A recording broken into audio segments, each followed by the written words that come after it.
Meet the editors. സുതാര്യത വേണ്ടേ തെരഞ്ഞെടുപ്പ് കമ്മീഷന്റെ നിയമനത്തിലെന്നാണ് ചോദ്യം.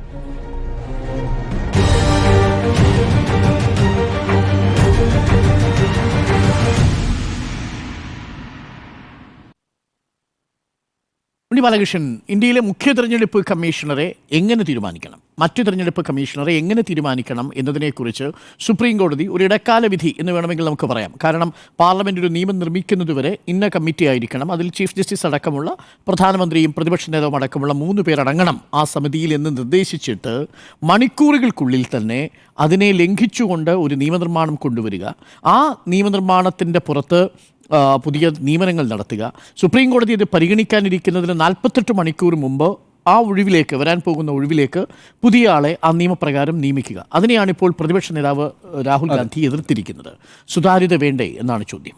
നോക്കൂ, സുതാര്യത വേണമല്ലോ. കാരണം നമ്മുടെ രാജ്യത്ത് ഏറ്റവും സുതാര്യമായും നിഷ്പക്ഷമായും പ്രവർത്തിക്കേണ്ട ആദ്യത്തെ ഭരണഘടനാ സ്ഥാപനം തെരഞ്ഞെടുപ്പ് കമ്മീഷനായിരിക്കണം. എങ്കിൽ മാത്രമേ നമ്മുടെ രാജ്യത്ത് ജനാധിപത്യം ശരിയായ രീതിയിൽ പുലരൂ എന്ന കാര്യത്തിൽ ആർക്കാണ് സംശയം? ഇപ്പോൾ താങ്കൾ സൂചിപ്പിച്ചതുപോലെ ഇന്നലെ അർദ്ധരാത്രിയിൽ മുഖ്യ തെരഞ്ഞെടുപ്പ് കമ്മീഷണറെയാണ് കേന്ദ്ര സർക്കാർ പ്രഖ്യാപിക്കുന്നത്, നിയമിക്കുന്നത്. എങ്ങനെയാണ് ആ പ്രഖ്യാപനം നടന്നത്? നമുക്കറിയുന്നത് പോലെ പ്രധാനമന്ത്രി, അതുപോലെ തന്നെ ആഭ്യന്തരമന്ത്രി, ലോക്സഭയിലെ പ്രതിപക്ഷ നേതാവായിട്ടുള്ള രാഹുൽ ഗാന്ധി, ഇവരുടെ ഒരു സമിതിയാണ് ഈ പറയുന്ന മുഖ്യ തെരഞ്ഞെടുപ്പ് കമ്മീഷണറെ തീരുമാനിക്കുന്നത്. ആ സമിതിയിൽ തന്നെ പ്രതിപക്ഷ നേതാവ് ഒരു ഡിസന്റ് നോട്ട് കൊടുത്തിട്ടുണ്ടല്ലോ. ആ ഡിസന്റ് നോട്ട് ആരംഭിക്കുന്നത് തന്നെ 1949 ജൂൺ മാസം തെരഞ്ഞെടുപ്പ് കമ്മീഷനെ എങ്ങനെ രാജ്യത്ത് നിയമിക്കണമെന്നത് സംബന്ധിച്ച് ഭരണഘടനാ നിർമ്മാതാക്കൾ ചർച്ച ചെയ്യുകയും ആ ചർച്ചയിൽ വളരെ പ്രധാനപ്പെട്ട ഒരു സ്റ്റേറ്റ്മെൻറ്റ് അംബേദ്കർ നടത്തിയിട്ടുണ്ട്. ആ സ്റ്റേറ്റ്മെൻറ്റ് വെച്ചുകൊണ്ടാണ് ഇന്നിപ്പോൾ എക്സ് വഴി പുറത്തുവിട്ടിരിക്കുന്ന ഡിസന്റ് നോട്ട് ആരംഭിക്കുന്നത്. അതിനകത്ത് എന്താണ് അംബേദ്കർ പറഞ്ഞിരിക്കുന്നത്? 49 ജൂണിൽ സ്വതന്ത്ര തെരഞ്ഞെടുപ്പ് കമ്മീഷനെ നിയമിക്കുന്നത് സംബന്ധിച്ച ചർച്ചയിൽ ഒരു കാരണവശാലും എക്സിക്യൂട്ടീവ് കമ്മീഷനിൽ ഇടപെടരുത് എന്നാണ് അംബേദ്കർ പറഞ്ഞിരിക്കുന്നത്. ആ കോട്ടോട് മുന്നോട്ട് ആരംഭിച്ചിരിക്കുന്നത്. ഇപ്പം നമുക്കറിയാമല്ലോ, 2023 മാർച്ച് 2 സുപ്രീം കോടതിയുടെ ഭരണഘടനാ ബെഞ്ച് ഒരു ഇടക്കാല വിധി പ്രഖ്യാപിക്കുന്നു.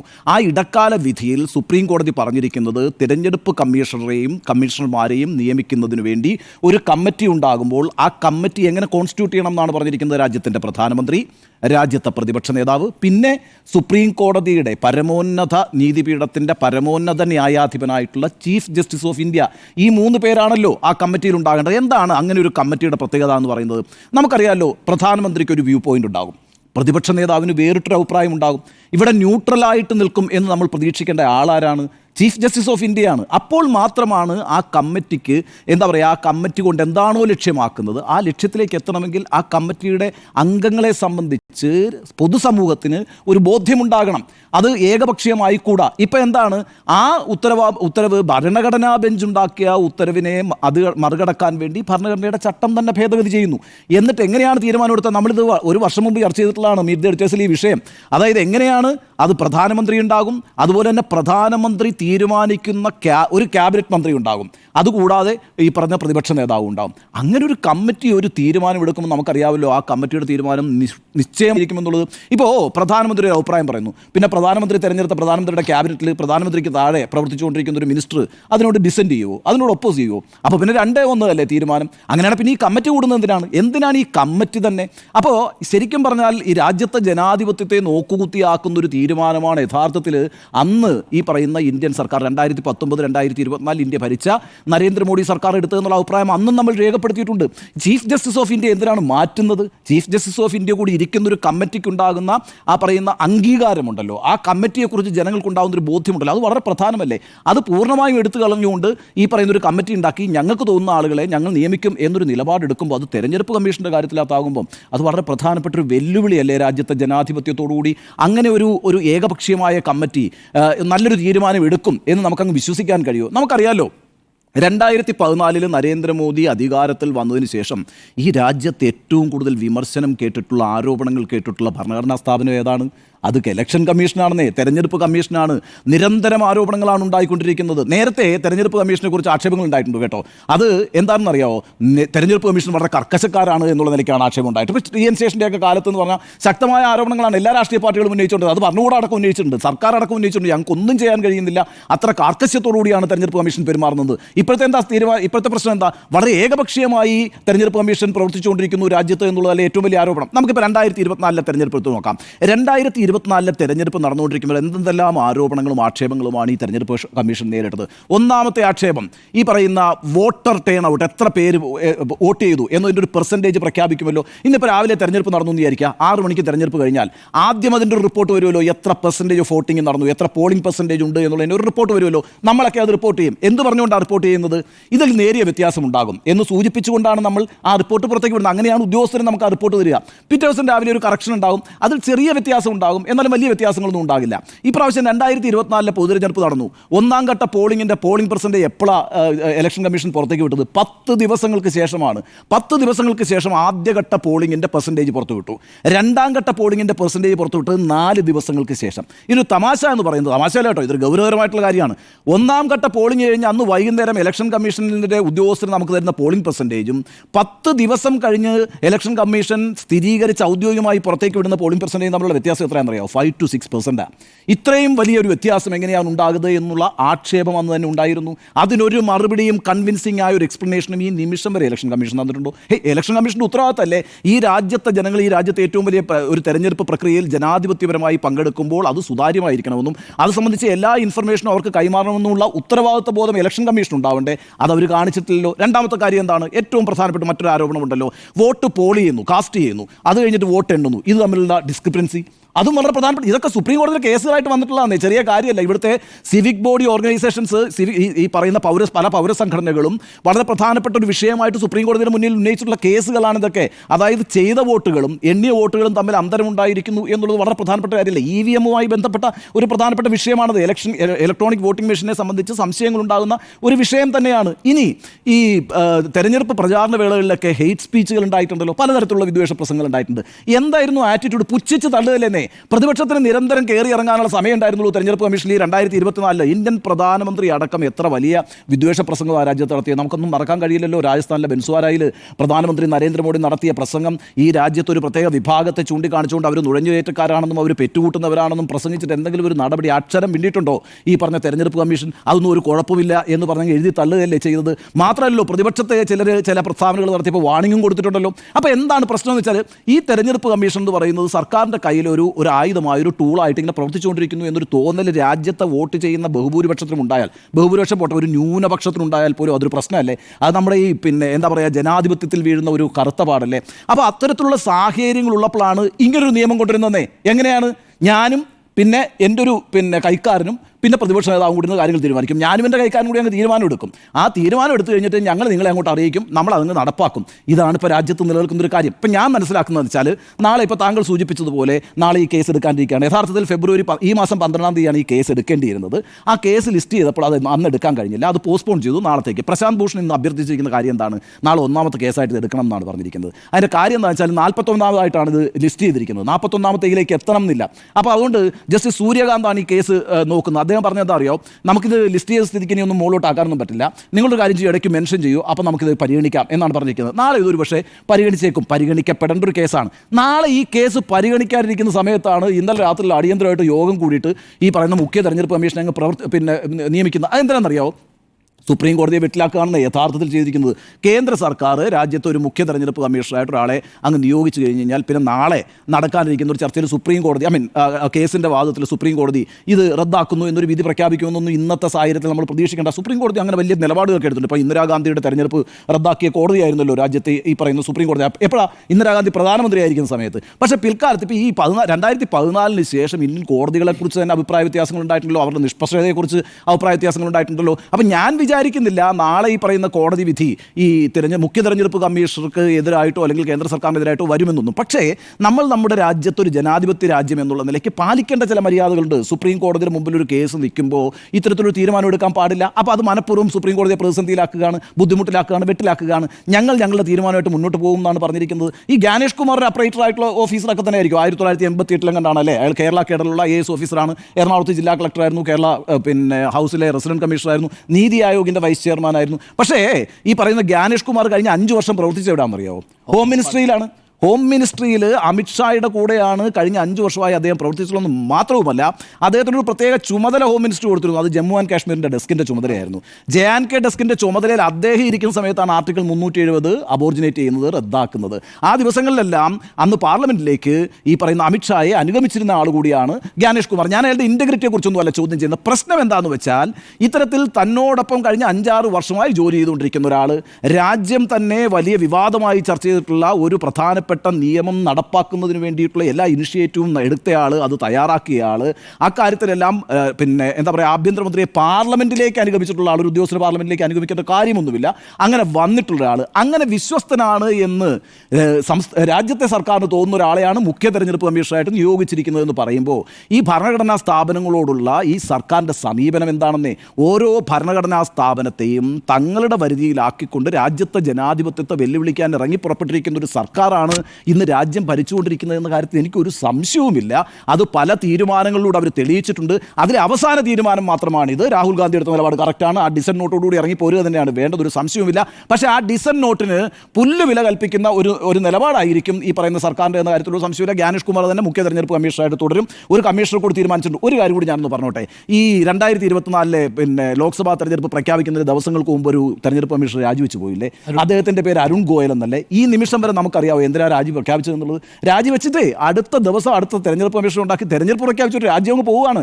ഇനി ഇതിന് മുമ്പ് 2020 വേറൊരു പിന്നെ തെരഞ്ഞെടുപ്പ് കമ്മീഷണർ രാജിവെച്ചിട്ടുണ്ടല്ലോ, അശോക് ലവാസയുടെ പിന്നെ രാജിയുടെ കാരണം എന്തായിരുന്നു? നമുക്കറിയുന്ന റിപ്പോർട്ട് എന്ന് പറയുന്നത് പ്രധാനമന്ത്രിയുടെയും ആഭ്യന്തരമന്ത്രിയായ അമിത്ഷായുടെയും വിദ്വേഷ പ്രസംഗങ്ങൾക്കെതിരായിട്ട് നടപടിയെടുക്കണമെന്ന് നിലപാട് കമ്മീഷനകത്തെടുത്ത ആളാണ് അശോക് ലവേസ എന്ന് പറയുന്ന ആൾ. അദ്ദേഹം അങ്ങനെ ഒരു നിലപാടെടുത്ത് കഴിഞ്ഞിട്ട് ഒരാഴ്ചയ്ക്കുള്ളിൽ എന്താ സംഭവിച്ചത്? അദ്ദേഹത്തിൻ്റെ ഭാര്യയുടെ പേരിൽ ഇൻകം ടാക്സ് റെയ്ഡ് നടന്നു അല്ലേ? അങ്ങനെ അദ്ദേഹത്തിൻ്റെ പിന്നെ മൊബൈൽ ഫോൺ ടാപ്പ് ചെയ്തു. അദ്ദേഹം നിവർത്തിയിട്ടിട്ട് രാജിയും വെച്ച് സ്ഥലം വിട്ടു. ഇതാണ് അവസ്ഥ. അപ്പോൾ ഇന്ത്യൻ തെരഞ്ഞെടുപ്പ് കമ്മീഷനിൽ കഴിഞ്ഞ കുറേ നാളുകളായി സംഭവിച്ചുകൊണ്ടിരിക്കുന്ന കാര്യങ്ങൾ ഇതൊക്കെയാണ്. ഏതായാലും സുപ്രീം കോടതിയെയും രാജ്യത്തെ ജനാധിപത്യ വിശ്വാസികളെയും ഒരേ സമയം വെല്ലുവിളിക്കുന്ന, കൊഞ്ഞനം കുത്തുന്ന ഒരു തീരുമാനവും നടപടിയുമാണ് കേന്ദ്ര സർക്കാർ എടുത്തിരിക്കുന്നത്. രാജ്യത്തെ തെരഞ്ഞെടുപ്പ് പ്രക്രിയ അങ്ങേയറ്റം ആശങ്കയിലായിരിക്കുന്നു, സംശയത്തിനെതിരിലായിരിക്കുന്നു. ആ അർത്ഥത്തിൽ രാജ്യത്തെ ജനാധിപത്യം തന്നെ വെല്ലുവിളി നേരിടുന്നു എന്ന അഭിപ്രായക്കാരനാണ് ഞാൻ. ആ വെല്ലുവിളിയുടെ അവസാനത്തെ സൂചനയാണ് കേന്ദ്ര സർക്കാരിൻ്റെ ഇപ്പോഴത്തെ തീരുമാനം എന്നാണ് എൻ്റെ നിലപാട്. Welcome back. സുതാര്യത വേണ്ടേ എന്നാണ് ചോദ്യം.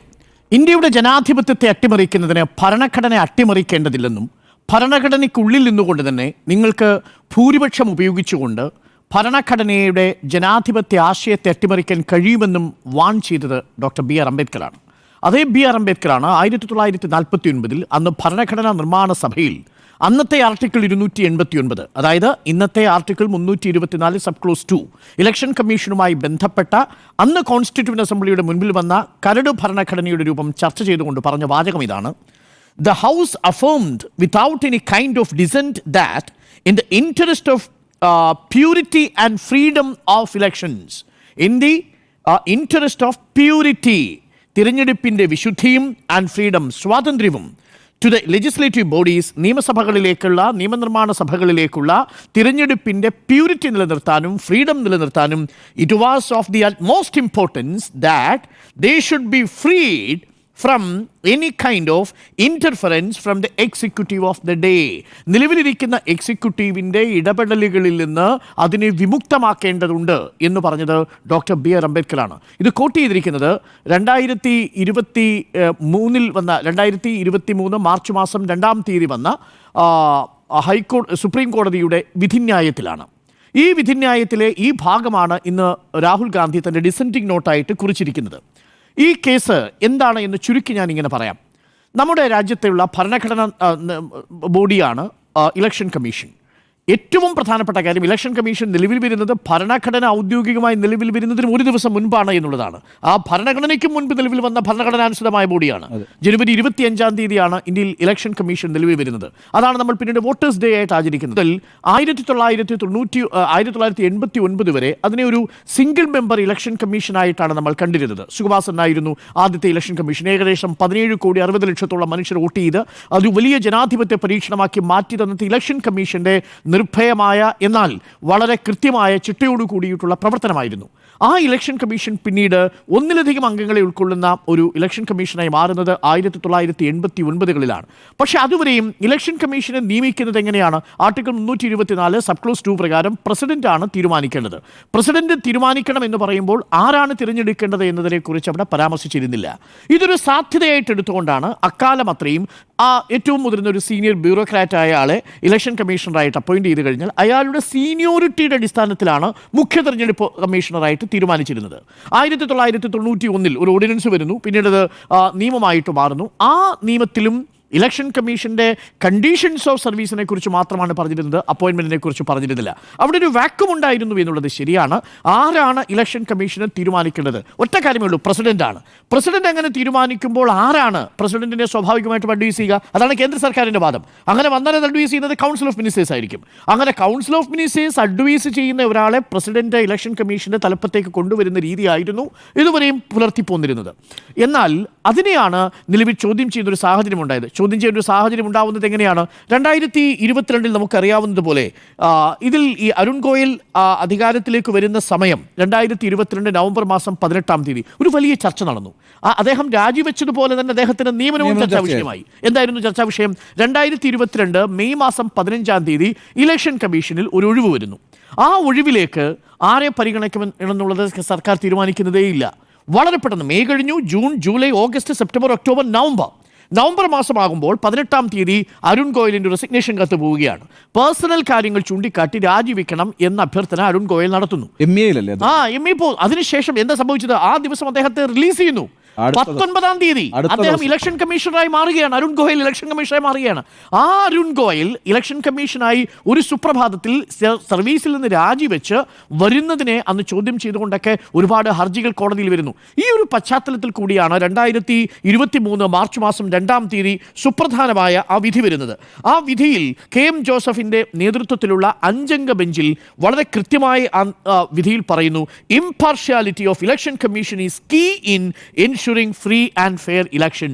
അങ്ങനെ നിഷ്പക്ഷമായ ഇലക്ഷൻ കമ്മീഷൻ എന്നുള്ളത് തിരഞ്ഞെടുപ്പിൻ്റെ സ്വതന്ത്രവും നീതിയുക്തവുമായിട്ടുള്ള ഒരു തിരഞ്ഞെടുപ്പിന് ആവശ്യമാണ് എന്ന് പറയുന്നു. എന്നിട്ടാണ് പറയുന്നത്, ഇതുവരെ ഒരു സമിതി ഉണ്ടായിരുന്നില്ല ഇലക്ഷൻ കമ്മീഷനെ തീരുമാനിക്കാൻ. അതുകൊണ്ട് ഒരു സമിതിയെ ഇലക്ഷൻ കമ്മീഷൻ്റെ കമ്മീഷനിലെ മറ്റംഗങ്ങളെ തീരുമാനിക്കുന്നതിന് വേണ്ടി സുപ്രീം കോടതി ഒരു കമ്മീഷനെ തീരുമാനിക്കുന്നു. പക്ഷേ അന്തിമമായിട്ടല്ല കേട്ടോ. പാർലമെന്റ് ഒരു നിയമം നിർമ്മിച്ചു വരുന്നതുവരെ, കാര്യം ആർട്ടിക്കിൾ 324 സബ് ക്ലോസ് 2 അനുസരിച്ച് പാർലമെന്റിനാണ് ഇക്കാര്യത്തിൽ നിയമം നിർമ്മിക്കാനുള്ള അന്തിമാധികാരമുള്ളത്. അതുകൊണ്ട് തന്നെ നാളത്തെ വിധിയിൽ അല്ലെങ്കിൽ വരാൻ പോകുന്ന സുപ്രീം കോടതിയുടെ ഇടപെടലിൽ ഈ പാർലമെന്റിന്റെ നിയമത്തിനെതിരെ എന്തെങ്കിലും ഒന്നുണ്ടാകുമെന്ന് ഞാൻ കരുതുന്നില്ല. അത് ജുഡീഷ്യൽ റിവ്യൂവിന് ബാധകവുമാവില്ല. അപ്പോൾ 2023 മാർച്ച് മാസം 2-ാം തീയതി ആ പുതിയ കമ്മിറ്റിയിൽ നേരത്തെ പറഞ്ഞതുപോലെ പ്രധാനമന്ത്രി, പ്രതിപക്ഷ നേതാവ്, ചീഫ് ജസ്റ്റിസ് ഓഫ് ഇന്ത്യ, ഇവരെ 3 പേരെയും ഉൾക്കൊള്ളിച്ചുകൊണ്ടൊരു സമിതി തീരുമാനിക്കുന്നു. അടുത്ത നിയമം വരുന്നതുവരെ എന്താ സംഭവിച്ചത്? ഉത്തമമായ മാതൃകയാണ്. അത് കോട്ട് ചെയ്യുന്നത് അതുകൊണ്ടാണ്. എക്സിക്യൂട്ടീവിൻ്റെ നിയന്ത്രണാധികാരത്തിന് പുറത്തായിരിക്കണം ഇലക്ഷൻ കമ്മീഷന്റെ പ്രവർത്തനം. അതിൻ്റെ നിഷ്പക്ഷത വളരെ പ്രധാനപ്പെട്ടതാണ് ജനാധിപത്യത്തിന് എന്ന് പറയാനുള്ള കാരണം നേരത്തെ ഉണ്ടായിരുന്നൊരു സാഹചര്യം കൂടിയുണ്ട്. അവിടെയാണ് അശോക് ലവാസയുടെ കാര്യം വരുന്നത്. അശോക് ലവാസ എത്രയെത്ര കേസുകളാണ് ഇലക്ഷൻ കമ്മീഷൻ 2019 റിപ്പോർട്ട് ചെയ്തെന്നറിയാമോ? ഈ പ്രധാനമന്ത്രി നരേന്ദ്രമോദിയുടെ മാത്രമല്ല, കട്ടാരിയുടെ ഒരു കമ്മ്യൂണൽ സ്റ്റേറ്റ്മെന്റ്, പ്രഗ്യാ സിംഗ് ഠാക്കൂറിനെ 72 മണിക്കൂർ ബാൻ ചെയ്ത ഇലക്ഷൻ കമ്മീഷണറാണ് അശോക് ലവാസ. ആ അശോക് ലവാസ പ്രധാനമന്ത്രിക്കെതിരെ നിരന്തരമായി വാർത്തയിൽ പ്രധാനമന്ത്രി അന്ന് ഈ രാഹുൽ ഗാന്ധി വയനാട്ടിൽ സംസാരിക്കാൻ വരുന്നതിനെ കുറിച്ച് കമ്മ്യൂണൽ ഓവർടോണിലുള്ള റിയാക്ഷൻ നടത്തി എന്ന പേരിലൊരു പരാമർശം കൊടുത്തിട്ട് അന്നത്തെ ചീഫ് ഇലക്ഷൻ കമ്മീഷണർ ആ അശോക് ലവാസയുടെ ഡിസെന്റിംഗ് നോട്ട് അംഗീകരിക്കാൻ തയ്യാറായില്ല. പിന്നീട് എന്ത് ചെയ്തു അശോക് ലവാസ? ഇലക്ഷൻ കമ്മീഷന്റെ മീറ്റിംഗിൽ പോവാതായി. കാരണം താൻ പറയുന്നതൊന്നും അവിടെ രേഖപ്പെടുത്തുന്നില്ല. ഡിസെന്റിംഗ് നോട്ട്, നമ്മളിപ്പോൾ പറയുന്നത് പ്രതിപക്ഷ നേതാവിന്റെ ഡിസെന്റിംഗ് നോട്ട് രേഖപ്പെടുത്തിയെങ്കിലും ഒരു വിലയും കൽപ്പിച്ചില്ല എന്നാണ്. ഇലക്ഷൻ കമ്മീഷനിലെ ഒരു അംഗത്തിന്റെ തന്നെ അഭിപ്രായം, അശോക് ലവാസയുടെ കാലത്ത് ഇലക്ഷൻ കമ്മീഷണർ രേഖപ്പെടുത്താത്ത ചരിത്രമുണ്ട്. ആ അശോക് ലവാസ തിരഞ്ഞെടുപ്പിന് ശേഷം പിന്നീട് നേരിട്ട ബുദ്ധിമുട്ട് നേരത്തെ വിവരിച്ചതുപോലെ അദ്ദേഹത്തിന്റെ കുടുംബത്തിലെ 5 അംഗങ്ങളാണ് ഇൻകം ടാക്സ് ഡിപ്പാർട്ട്മെന്റിന്റെ ഓഫീസിൽ കയറി ഇറങ്ങേണ്ടി വന്നത്. ഒരു കുന്തവും കിട്ടിയില്ല. അശോക് ലവാസയെ ഫ്രീ ചെയ്തു. പക്ഷേ ആ കുടുംബത്തെ അത്രയധികം ദ്രോഹിച്ചു എന്നതാണ് ചരിത്രത്തിൽ രേഖപ്പെടുത്തുന്നത്. ഈ ഒരു പശ്ചാത്തലത്തിൽ കൂടിയാണ് സുപ്രീം കോടതിയുടെ 2023 ഈ ഇടക്കാല വിധി വരുന്നത്. അതൊരു ഇടക്കാല വിധി എന്ന് പറയാനുള്ള കാരണം ആ കമ്മിറ്റിയുടെ സാധ്യത അടുത്ത നിയമനിർമ്മാണം വരെ മാത്രമേ ഉണ്ടായിരുന്നുള്ളൂ. എന്താ ചെയ്തത് സർക്കാർ? 2023 ഡിസംബർ മാസം പ്രശ്നമായപ്പോൾ രാജ്യസഭയിൽ ഒരു ബില്ല് കൊണ്ടുവന്നു. 9 ദിവസത്തിനുള്ളിൽ ലോക്സഭയിൽ അത് പാസ്സാക്കി. 3-4 ദിവസത്തിനുള്ളിൽ രാഷ്ട്രപതി അതിൽ ഒപ്പുവെച്ച് നിയമനിർമ്മാണം നടത്തി. അതാ സുപ്രീം കോടതിയുടെ തീരുമാനത്തെ തിരിച്ചിട്ടുകൊണ്ട് അത് സുപ്രീം കോടതി നിർദ്ദേശിച്ച ചീഫ് ജസ്റ്റിസ് ഓഫ് ഇന്ത്യ അതിൽ നിന്ന് മാറ്റി പകരം കൗൺസിൽ ഓഫ് മിനിസ്റ്റേഴ്സിലെ തൻ്റെ കേന്ദ്രമന്ത്രിമാരിൽ ഒരാളെ പ്രധാനമന്ത്രി നിർദ്ദേശിക്കുന്ന നോമിനേറ്റ് ചെയ്യുന്ന അടക്കം രൂപീകരിച്ചുകൊണ്ട് ഒരു സമിതിയെ കൊണ്ടുവരുന്നു. ചീഫ് ജസ്റ്റിസ് ഓഫ് ഇന്ത്യ പുറത്താവുകയും കേന്ദ്രമന്ത്രി അതിനു പകരം ഇടം പിടിക്കുകയും ചെയ്തു. പ്രധാനമന്ത്രി, കേന്ദ്രമന്ത്രി, പ്രതിപക്ഷ നേതാവ് എന്നീ നിലയിലേക്ക് കാര്യങ്ങൾ പോകുന്നു. അതിനെ തുടർന്നാണ് പിന്നീട് ഈ അരുൺ ഗോയലിൻ്റെ അപ്പോയിൻമെൻറ്റിന് ശേഷം രാജീവ് കുമാർ ഇപ്പോൾ വിരമിക്കുന്ന ഒഴിവിലേക്ക് പുതിയ 2 കമ്മീഷണർമാരെ കൂടി കൊണ്ടുവരാൻ തീരുമാനിക്കുന്നു. പുതിയ ഒരു കമ്മീഷണറെ കൂടി എടുക്കുന്നു. നിലവിലുള്ള ഒരു കമ്മീഷണർ ചീഫ് ഇലക്ഷൻ കമ്മീഷണർ ആവണം. അതിന് തീർച്ചയായിട്ടും ഒരു ഈ 2023 കൊണ്ടുള്ള ഒരു കമ്മിറ്റി കൂടേണ്ടതുണ്ട്. അങ്ങനെയാണ് 2024 രാജീവ് കുമാറിനോടൊപ്പമുള്ള 2 ഇലക്ഷൻ കമ്മീഷണർമാരെ തീരുമാനിക്കാൻ വേണ്ടിയിട്ട് അത് അധീർ രഞ്ജൻ ചൗധരി അന്ന് പ്രതിപക്ഷ നേതാവായിട്ടിരിക്കുന്ന സമയത്ത് ഇതേപോലൊരു മീറ്റിംഗ് കൂടി. അന്നും അധീർ രഞ്ജൻ ചൗധരി ഇതേപോലെ ഡിസെൻഡിംഗ് നോട്ട് എഴുതി. അന്നും ജ്ഞാനേഷ് കുമാറിനെ തീരുമാനിക്കുന്നത് ഈ സാഹചര്യത്തിലാണ്. അങ്ങനെ സുഖബീർ സിംഗ് സന്ധുവും തീരുമാനിച്ചു. ഇവർ രണ്ടുപേരും 1988 സിവിൽ സർവീസ് ബാച്ചാണ്. അങ്ങനെ രണ്ടുപേരും വരുന്നു. ഇനി ജ്ഞാനേഷ് കുമാറിനെ തീരുമാനിക്കുന്ന സമയത്തും അന്ന് അധീർ രഞ്ജൻ ചൗധരി ഇതേ അഭിപ്രായമാണ് രേഖപ്പെടുത്തിയത്. അസോസിയേഷൻ ഓഫ് ഡെമോക്രാറ്റിക് റിഫോംസും ഈ മഹിളാ കോൺഗ്രസിന്റെ ജനറൽ സെക്രട്ടറി ഒരു ജയകുമാരി അല്ലേ, ഇവർ രണ്ടുപേരും കൊടുത്തിരിക്കുന്ന ഒരു കേസാണ് ഇപ്പോൾ ഉള്ളത്.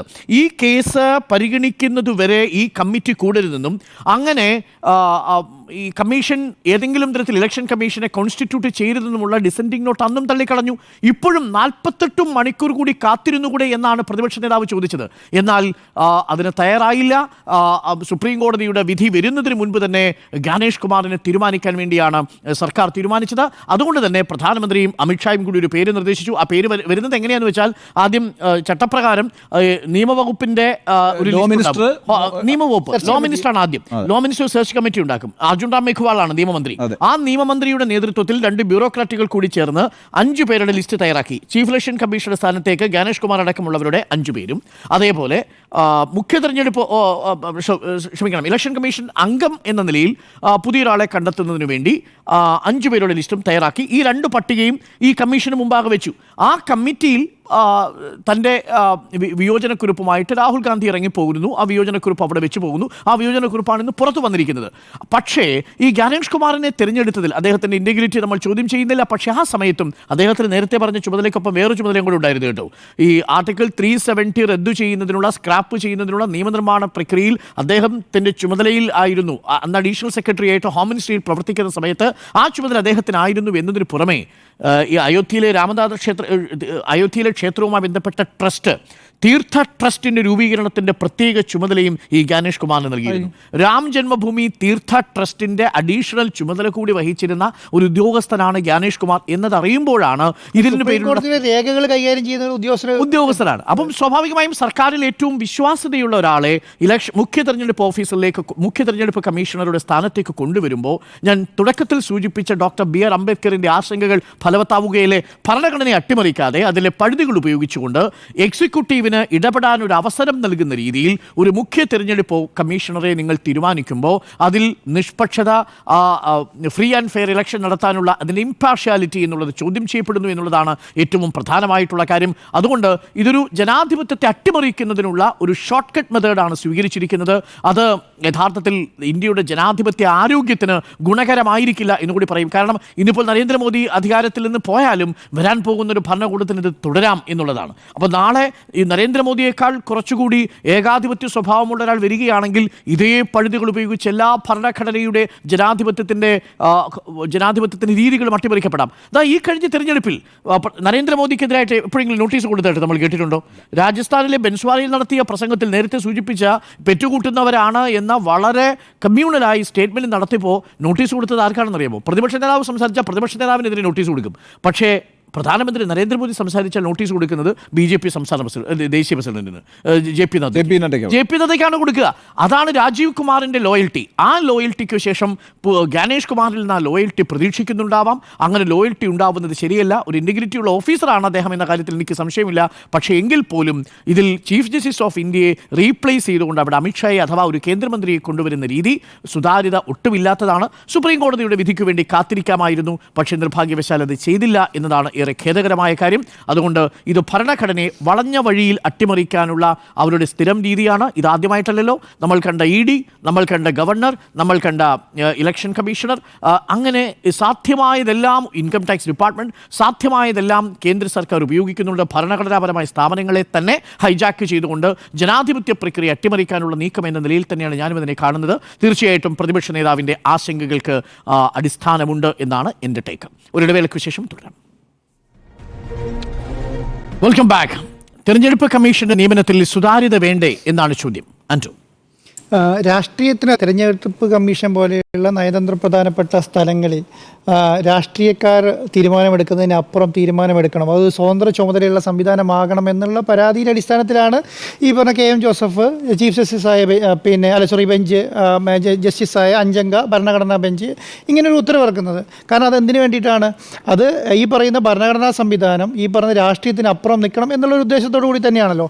അപ്പോൾ ആ ഉത്തരവിൻ്റെ എന്താ പറയുക, അത് വന്ന് വളരെ പെട്ടെന്ന് തന്നെ അതിനെതിരെ ഒരു നിയമം പാസ്സാക്കുകയും അതിൻ്റെ അകത്ത് പ്രധാനമന്ത്രിയുടെ കൂടെ തന്നെ അവരുടെ മന്ത്രിസഭയിൽ തന്നെ ഒരു മന്ത്രിയെയും പ്രതിപക്ഷ നേതാവിനെയും ഒരു ടീമിനെ കോൺസ്റ്റിറ്റ്യൂട്ട് ചെയ്ത് ആ ടീം മുഖ്യ തെരഞ്ഞെടുപ്പ് കമ്മീഷനെ വെക്കാനാണല്ലോ ഇപ്പോൾ തീരുമാനിച്ചിട്ടുള്ളത്. അങ്ങനെ ഒരു സംവിധാനം വരുന്ന സമയത്ത് എന്താണ് സംഭവിക്കുക? കേന്ദ്ര സർക്കാർ തന്നെ ഒരു മുഖ്യ തെരഞ്ഞെടുപ്പ് കമ്മീഷനെ അപ്പോയിൻറ്റ് ചെയ്ത് തുല്യമായി മാറി എന്നുള്ളതാണ്. അപ്പോൾ അതിനെതിരെയാണ് സുപ്രീം കോടതിയിൽ ഇപ്പോൾ കേസ് പെൻഡിങ് ഉള്ളത്. അപ്പോൾ ഇന്നലെ 2 ദിവസം മുന്നേ ഇപ്പോൾ എന്താണ് സംഭവിച്ചത്? പ്രധാനമന്ത്രിയും അമിത്ഷായും കൂടെ വരുന്നു, നമ്മുടെ പ്രതിപക്ഷ നേതാവായ രാഹുൽ ഗാന്ധി കൂടെ വരുന്നു. രാഹുൽ ഗാന്ധി വന്നു കഴിയുമ്പം അദ്ദേഹം പറയുകയാണ്, സുപ്രീം കോടതിയുടെ കേസ് നിൽക്കുകയാണല്ലോ, ആ കേസ് നിൽക്കുന്നത് വരെയെങ്കിലും ഇതൊന്ന് നിങ്ങൾ പെൻഡിങ് വേണം, അതൊരു ഉത്തരവ് വന്നതിന് ശേഷം ഇങ്ങനെ അപ്പോയിൻമെൻറ്റ് നടത്താമെന്ന് പറയുമ്പോൾ നിങ്ങൾ എന്നിട്ടത് നോട്ട് കൊടുത്ത് പോകാൻ തുടങ്ങുമ്പോൾ പറയുന്നത് നിങ്ങളിവിടെ ഇരിക്കൂ, എന്നിട്ട് നിങ്ങളുടെ നോട്ട് മിനിറ്റ്സിൽ രേഖപ്പെടുത്താം, നിങ്ങൾ പറഞ്ഞത് അങ്ങനെ തന്നെ രേഖപ്പെടുത്താം, ഞങ്ങൾ തീരുമാനിക്കും എന്നുള്ളതാണ്. അതിൻ്റെ അകത്ത് വേറെ ഒന്നും ചെയ്യാനില്ല. രാഹുൽ ഗാന്ധിനെ സംബന്ധിച്ചിടത്തോളം അതിൻ്റെ അകത്ത് വേറെ ഒന്നും ചെയ്യാൻ, കാരണം നിയമം അങ്ങനെയാണ്. അങ്ങനെ നിയമത്തിൽ അടിസ്ഥാനപ്പെടുത്തി നോട്ട് കൊടുക്കുന്നു, നമ്മുടെ രാഹുൽ ഗാന്ധി ഇറങ്ങി പുറത്തു വരുന്നു എന്നുള്ളതാണ് സംഭവിച്ചിട്ടുള്ളത്. എന്താണ് സത്യത്തിൽ നടക്കുന്നത് നമ്മുടെ രാജ്യത്ത് എന്നുള്ളതാണല്ലോ പ്രധാനപ്പെട്ട കാര്യം. നമ്മുടെ രാജ്യത്ത് ഭരണഘടനാ സംവിധാനങ്ങളെ മുഴുവൻ രാഷ്ട്രീയമായി കൈകാര്യം ചെയ്യാൻ തുടങ്ങിയിട്ടുണ്ടെങ്കിൽ പിന്നെ രാഷ്ട്രീയ പാർട്ടികളും ഈ പറഞ്ഞ ഏകാധിപതികളും മാത്രമേ ഉണ്ടാവുള്ളൂ. അതിനപ്പുറത്തേക്ക് ഒരു ജനാധിപത്യ രാജ്യമെന്ന് നമുക്ക് പറയാൻ പറ്റില്ലല്ലോ. അതിനെതിരെ ശക്തമായ നിലപാടുകൾ സ്വീകരിക്കുന്നത് സുപ്രീം കോടതിയാണ്. അതുകൊണ്ടാണ് KM ജോസഫ് അധ്യക്ഷനായ ബെഞ്ച് പറഞ്ഞത് ചീഫ് ജസ്റ്റിസിനെ അതിൻ്റെ തലപ്പത്ത് വെക്കണം. അപ്പോൾ എന്താണ്, പ്രതിപക്ഷത്തിൻ്റെയും ഭരണപക്ഷത്തിൻ്റെയും ആവശ്യങ്ങൾ ചീഫ് ജസ്റ്റിസിനോട് പറയുകയും അദ്ദേഹം ഇടിൽമാനായി നിന്ന് ഒരു തീരുമാനം എടുക്കാൻ കഴിയുകയും ചെയ്യും. ഇപ്പോഴത്തെ 5 പേരുടെ പേര് സെർച്ച് കമ്മിറ്റി നിർദ്ദേശിക്കുന്നു. അതിൻ്റെ അകത്ത് പ്രധാനമന്ത്രി അമിത്ഷായും കൂടി ഒരു തീരുമാനം എടുക്കും. അതാണ് ഇപ്പോൾ നടന്നുകൊണ്ടിരിക്കുന്നത്. അപ്പം ഇതിന് മുൻപും ഇങ്ങനെയുള്ള തെരഞ്ഞെടുപ്പ് കമ്മീഷന്മാരൊക്കെ ഉണ്ടായിരുന്നല്ലോ. ഇപ്പം TN ശേഷൻ്റെ കാലത്ത് 10ാമത്തെ തെരഞ്ഞെടുപ്പ് കമ്മീഷനായിട്ട് TN ശേഷൻ ഉണ്ടായിരുന്ന സമയത്ത് വലിയ രീതിയിലുള്ള മാറ്റമാണ് ഇന്ത്യയിലെ തെരഞ്ഞെടുപ്പുമായി ബന്ധപ്പെട്ട് വരുത്തിയിട്ടുള്ളത്. എന്തൊക്കെയാണ് എല്ലാവിധ തീരുമാനങ്ങളും. അതിനൊരു വലിയൊരു ഉദാഹരണം പറയാം. ഈ രാഷ്ട്രീയ നേതാക്കന്മാരുടെ അല്ലെങ്കിൽ പ്രധാനമന്ത്രിയുടെയും പിന്നെന്താണ് രാഷ്ട്രീയ പാർട്ടികളുടെയും താഴെയല്ല തെരഞ്ഞെടുപ്പ് കമ്മീഷൻ എന്ന് തെളിയിച്ചൊരു മുഖ്യ തെരഞ്ഞെടുപ്പ് കമ്മീഷണറോ TN ശേഷൻ. അദ്ദേഹം ചെയ്ത കാര്യം എന്താണ്? അദ്ദേഹം ഒരു സംവിധാനം ഉണ്ടെന്ന് രാജ്യം അറിഞ്ഞത് അദ്ദേഹം വന്നതിന് ശേഷമാണ്. അപ്പം ഈ നമ്മുടെ മൻമോഹൻ സിംഗ് ധനകാര്യമന്ത്രിയായിരുന്ന സമയത്ത് അദ്ദേഹം ഒരു തീരുമാനം എടുത്തു. തീരുമാനം എന്താണ്? അതാത് സ്റ്റേറ്റിലുള്ള ആളായിരിക്കണം, അവിടെ സ്ഥിരതാമസക്കാരനായിരിക്കണം രാജ്യസഭ MP എന്ന് തീരുമാനം എടുക്കുമ്പോഴാണ് കോൺഗ്രസ് ഭരിക്കുകയാണ്.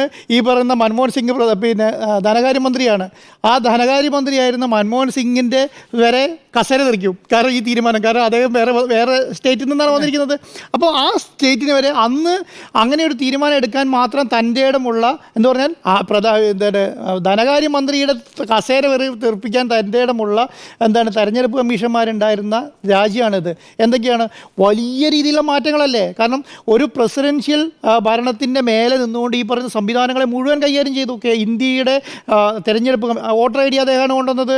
ഈ പറഞ്ഞ കാവലേർപ്പെടുത്തിയത് അദ്ദേഹമാണ്. ഈ പറഞ്ഞ എത്ര ഫണ്ട് പറഞ്ഞ ഇലക്ഷന് വിനിയോഗിക്കാം കേൾക്കുന്നത് TN ശേഷമാണ്. ആരാണ് എത്ര ഫണ്ട് ഉപയോഗിക്കാം, അതിന്റെ മാർജിൻ ഇത്രയാണ് എന്ന് തീരുമാനിക്കുക അദ്ദേഹമാണ്.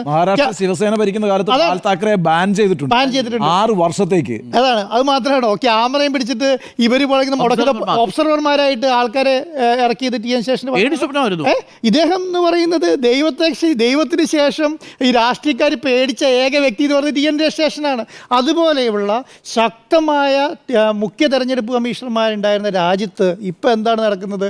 ഇപ്പം നടക്കുന്നത് പ്രധാനമന്ത്രിയും പ്രസിഡൻറ്റും ആഭ്യന്തരമന്ത്രിയും ഒക്കെ പറയുന്നത് അതേപടി കേട്ട് അങ്ങോട്ട് പോകാൻ പറയുമ്പോൾ അങ്ങോട്ട് പോവുകയും ഇങ്ങോട്ട് പോകുമ്പോൾ ഇങ്ങോട്ട് പറയും. 24-ാം തീയതി പിന്നെ തിരഞ്ഞെടുപ്പ് പ്രഖ്യാപിക്കും പറഞ്ഞാൽ 23-ാം തീയതി പ്രഖ്യാപിക്കട്ടെ സാറേ എന്ന് ചോദിക്കുന്ന രീതിയിലുള്ള തെരഞ്ഞെടുപ്പ് പ്രഖ്യാപിക്കുന്ന മുഖ്യ തെരഞ്ഞെടുപ്പ് കമ്മീഷന്മാരുള്ള രാജ്യമായി ഇന്ത്യ മാറി എന്നുള്ളതാണ് ഏറ്റവും വലിയ കാര്യം. ഇപ്പം എന്താണ് സംഭവിക്കുന്നത്?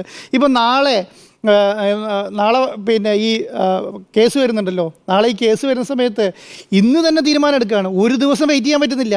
ഏതെങ്കിലും കാരണവശാൽ നീട്ടിപ്പോയാൽ നമ്മൾ ഉദ്ദേശിക്കുന്ന ആളവിടെ വന്നില്ലെങ്കിലോ എന്നുള്ള പ്രശ്നം കൊണ്ടാണിത് ഇങ്ങനെ ഒരു ഡിസിഷൻ എടുക്കുന്നത്. പക്ഷേ അതിനകത്ത് വിധിയിലൊരു കാര്യം പറയുന്നുണ്ട് കേട്ടോ. ഏതെങ്കിലും തരത്തിൽ വിധി വരുമ്പോൾ ആ വിധി തിരിച്ചാവുകയാണെങ്കിൽ ഈ അപ്പോയിൻമെൻറ്റുകളെയും അത് ബാധിച്ചേക്കാമെന്ന്. അതുകൊണ്ടാണ് ഞാൻ പറയുന്നത് ഇപ്പം ആദ്യം ഇന്നാണ് ആ കേസ് എടുക്കുന്നതെങ്കിൽ ആദ്യം പ്രതിപക്ഷം പറയാൻ പോകുന്ന കാര്യം എന്താണ്?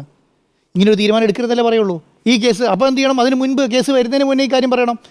ഇപ്പം ഇന്ന് ഈ പറയുന്ന അപ്പോയിൻമെൻറ്റ് നടക്കുന്നതിന് മുൻപാണ് കേസ് എടുക്കുന്നതെങ്കിൽ അവർ ആദ്യം പറയാൻ പോണ ഒബ്ജക്ഷൻ അതാണ്. ഈ വിധി വരുന്നത് വരെ തെരഞ്ഞെടുപ്പ് കമ്മീഷൻ അപ്പോയിൻറ്റ് ചെയ്യരുതെന്ന് പറയാം. അപ്പോൾ അതൊരു സ്റ്റാറ്റിസ്കോ മെയിൻറ്റെയിൻ ചെയ്യേണ്ടി വരും. ആ കേസിന് തീരുന്നത് വരെ ആ സ്റ്റാറ്റിസ്കോ മെയിൻറ്റെയിൻ ചെയ്യും. ആ സ്റ്റാറ്റിസ്കോ മെയിൻറ്റെയിൻ ചെയ്യാതിരിക്കാൻ വേണ്ടിയിട്ടാണ് എന്ത് ചെയ്യുന്നത്?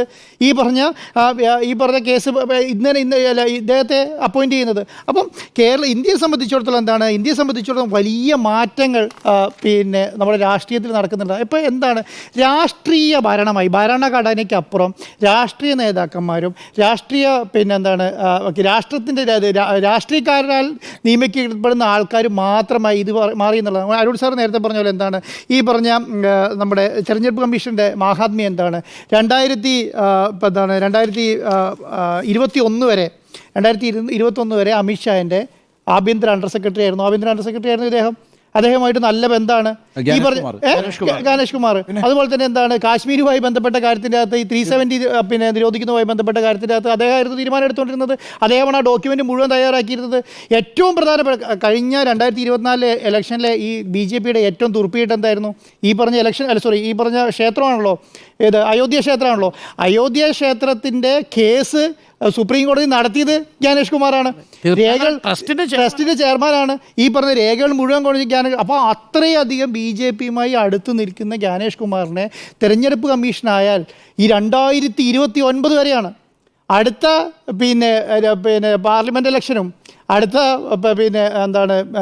ലോക്സഭാ ഇലക്ഷനും നിയന്ത്രിക്കേണ്ട ആൾ ഇദ്ദേഹമാണ്. 2029 അല്ലേ? 2029 അപ്പോൾ അതുവരെ ഈ മാത്രമല്ല 400 നിയമസഭകളിലേക്കുള്ള തിരഞ്ഞെടുപ്പ് നടക്കും. 400 മീൻസ് സീറ്റുകളിലേക്കുള്ള ഈ വർഷം ബീഹാർ തെരഞ്ഞെടുപ്പ് 20 സംസ്ഥാന തെരഞ്ഞെടുപ്പ് 20 സംസ്ഥാന തെരഞ്ഞെടുപ്പ് അതെ 20 സംസ്ഥാന തെരഞ്ഞെടുപ്പ് പിന്നെ അതായത് പ്രസിഡൻഷ്യൽ തെരഞ്ഞെടുപ്പ് അതിനുശേഷം 2029 ലോക്സഭാ തെരഞ്ഞെടുപ്പ് അതടക്കം തീർന്നിട്ട് ഇദ്ദേഹം പുറത്തിറങ്ങുള്ളൂ. അപ്പൊ എല്ലാ കാര്യങ്ങളും മുൻകൂട്ടി കണ്ടിട്ടാണ് 2029 തെരഞ്ഞെടുപ്പ് എന്ന് പറയുന്നത് ഒരു രാജ്യം ഒരു തെരഞ്ഞെടുപ്പിലേക്ക് പോകുന്നൂടെ നമ്മൾ മനസ്സിലാക്കണം സമയത്തേക്ക്. അതെ. അപ്പോൾ 20 നിയമസഭാ തെരഞ്ഞെടുപ്പുകൾ നടക്കും. പ്രസിഡന്റ്, വൈസ് പ്രസിഡന്റ്, ഒറ്റ രാജ്യം ഒറ്റ തെരഞ്ഞെടുപ്പ് വരികയാണെങ്കിൽ അതും സംവരണം അടക്കം. നരേന്ദ്രമോദിയെ സംബന്ധിച്ചിടത്തോളം BJP ഗവൺമെന്റിനെ സംബന്ധിച്ചിടത്തോളം അടുത്ത തെരഞ്ഞെടുപ്പിന്റെ കൂടെ മുന്നൊരുക്കാണിത്. മനസ്സിലായി? ഇപ്പൊ ഇത് ചെറിയ കാര്യമായിട്ട് കാണാം. 2029 ലോക്സഭാ തെരഞ്ഞെടുപ്പിനുള്ള തറക്കല്ലിടിയിലാണല്ലോ. അതാണ് ഇപ്പൊ നടന്നിരിക്കുന്നത്. ഇതറിയാം ഇതിനകത്തൊരു പ്രശ്നം എന്താ വെച്ചാൽ ഇപ്പം നരേന്ദ്രമോദി ചെയ്യുന്നതിനെതിരായി സംസാരിക്കുകൊണ്ടല്ല അതല്ല നമ്മൾ ചെയ്യുന്നത്. യഥാർത്ഥത്തിൽ നമ്മളൊക്കെ ജീവിക്കുന്ന ഈ രാജ്യത്ത് ജനാധിപത്യം പുലരണം എന്നെല്ലാവരും ആഗ്രഹിക്കുന്നുണ്ടല്ലോ.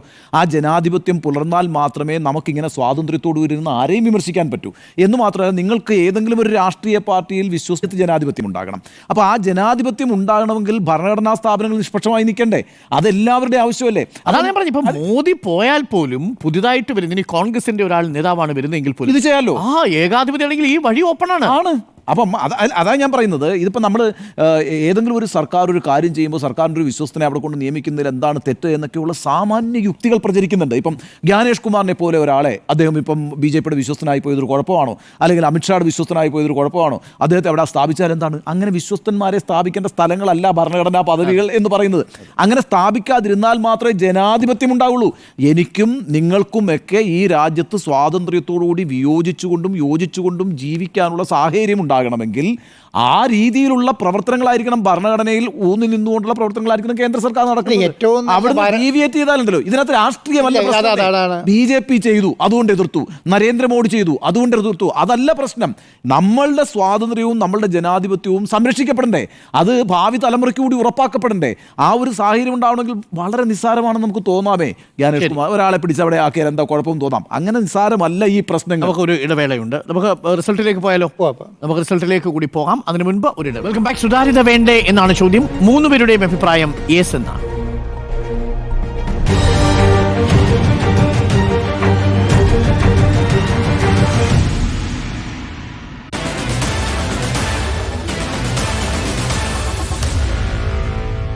Meet the editor.